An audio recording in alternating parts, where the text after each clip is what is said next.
By 1962, a decade had passed since Maureen's civil divorce, and that year, a chapter in her life closed when Will Price collapsed of a heart attack. We were in Nevada someplace on location, and she came in and she said, "It's the happiest day of my life. Will Price died." In the eyes of the Catholic Church, Maureen was now free to remarry. And in the mid-60s, her headstrong image on and off the screen was to be mellowed by the greatest love of her life. O'Hara had met aviator Charles F. Blair years earlier when both were married. By 1966, Blair was single and had founded his own commuter airline, Antilles Airboats.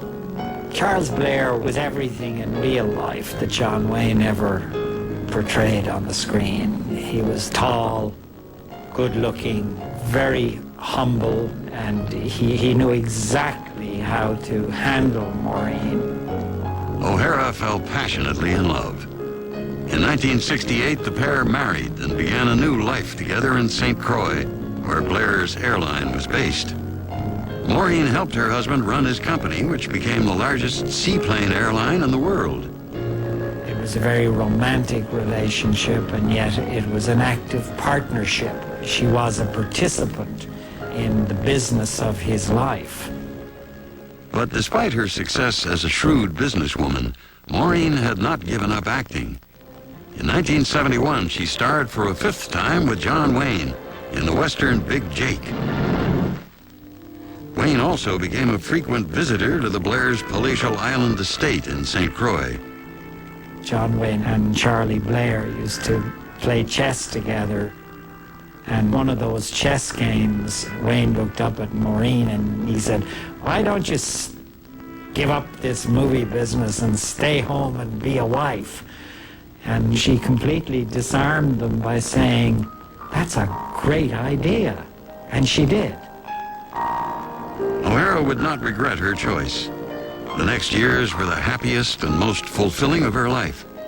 Maureen not only helped to run the airline, she also published a popular magazine, The Virgin Islander. For the first time, the restless O'Hara seemed at peace. But on September 2nd, 1978, Maureen's world collapsed. The plane Charles Blair was piloting crashed in choppy waters, killing him and 3 others. Blair was 69 years old. When Charlie Blair was killed, it was a terrible shock. It was devastating. She has never really gotten over it, and I don't believe she ever will. In taking Blair's place as head of Antilles Airboats, the indomitable O'Hara made headlines around the world as the first female president of an airline. But almost immediately, O'Hara faced yet another devastating challenge when she was diagnosed with uterine cancer. Although she made a full recovery, her relief was shadowed by more heartbreak. By 1978, her dear friend John Wayne was dying of cancer. There was a phone call when John found out about it, where he called Maureen, and she said, almost tearfully, "Why you? Why me?" Typically, Maureen turned her anger into action. In 1979, she successfully lobbied Congress alongside Elizabeth Taylor to honor Wayne, her friend of 40 years, with a congressional medal. To the people of the world, John Wayne is not just an actor, and a very fine actor. John Wayne is the United States of America. He is what they believe it to be. He is what they hope it will be. And I feel that the medal should say just one thing: John Wayne, American.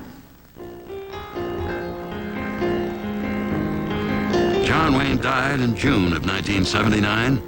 Maureen had lost the 2 most important men in her life. And over the next decade, the former actress was forced to assume her most difficult role as she faced the future alone. During the 1980s, Maureen O'Hara devoted her still ferocious energies to honoring the memory of her late husband, Charles Blair, through charity events and other tributes. But she did not return to acting until after nearly 2 decades, when she was tempted back to the screen by a role written specially for her. In 1990, Maureen agreed to play John Candy's selfish, domineering mother in writer-director Chris Columbus's poignant comedy, Only the Lonely. Where are you going all dressed up? I'm going on a date. Since when? Since last week when I told you. You did not. I did too. Oh, I would have remembered. And who's going to help me hand out the apples now? Come on, Ma, you can do it. We only get about 50 trick-or-treaters. You think I'm going to that door alone? What if it's a crack maniac dressed up as Frankenstein? Or a rapist dressed up like Elmer Fudd?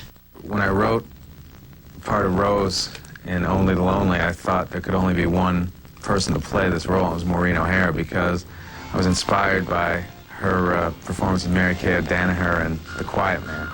And I felt, what would happen if this character were older and moved to Chicago and had a son? So it's almost an extension of that character. I'll have a vodka double on the rocks. Good. A vodka drinker. Well, Ma, Teresa's probably a little nervous, being here with us and all. You can understand that. It's the first signs of alcoholism. What? I read it in Reader's Digest. Rose, I can assure you I'm not an alcoholic. Oh, denial. That's another symptom. Are you trying to ruin this dinner? John Candy got a tremendous amount of help from Maureen. And he got to liking it because it's help he'd never had. He depended on her a lot. And the picture shows it, too. Only the Lonely also reunited O'Hara with one of her oldest friends, 6-time co-star Anthony Quinn. Will you please accept these flowers? I don't want them. And I don't date Greeks. You know, you and I could make each other so happy. Oh, forget it. Greek men are great lovers. Have a little respect. You're speaking to a lady. I apologize, I spoke with my heart and not my head. A beautiful woman like you has that effect on me. It was glorious. It was glorious because at the age of 80, being in love with Maureen was kind of wonderful. She was still wonderfully beautiful. Marry that girl. Have lots of Irish Dago mutts. And every once in a while bring them to Florida to see their grandmother. I love you, Ma. I'm not so lovable. True enough. I'm kidding. Delighted by the film and the accolades that followed, O'Hara encored her success with starring roles in 2 highly rated television movies, The Christmas Box and Cab to Canada. And in 1999, Maureen did her Irish heritage proud by serving as Grand Marshal of the New York City St. Patrick's Day Parade. Her life now is taken up more with our immediate family. We keep in close contact with one another.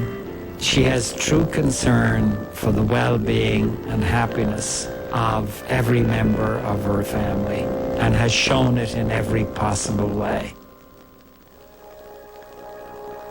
In a career lasting over 6 decades, Maureen O'Hara has left a legacy of powerful movie roles that secured her place in the pantheon of screen legends. And although her personal life was marred by unfulfilled dreams and crushing tragedy, through it all, O'Hara fought her battles with the same unstoppable passion that fueled her greatest film characters. She was such a strong-willed, independent woman with a fierce sense of intelligence. I think Maureen O'Hara should really be remembered for being one of the first strong women in film. She was one of the few actresses in the history of Hollywood who could create an equality to her male co-star, fencing and riding horses and all these things. And yet she could emerge looking absolutely feminine, not a feather ruffled and just a lot of class. She's feisty, and she knows her mind, and you don't cross her mind. But in the 50-some years that I knew her, we didn't have one argument. She's not a movie star. She's a person, a real person. She was woman's lib before it was ever heard of. She was the independent woman. She's still beautiful, still agile, still full of the devil.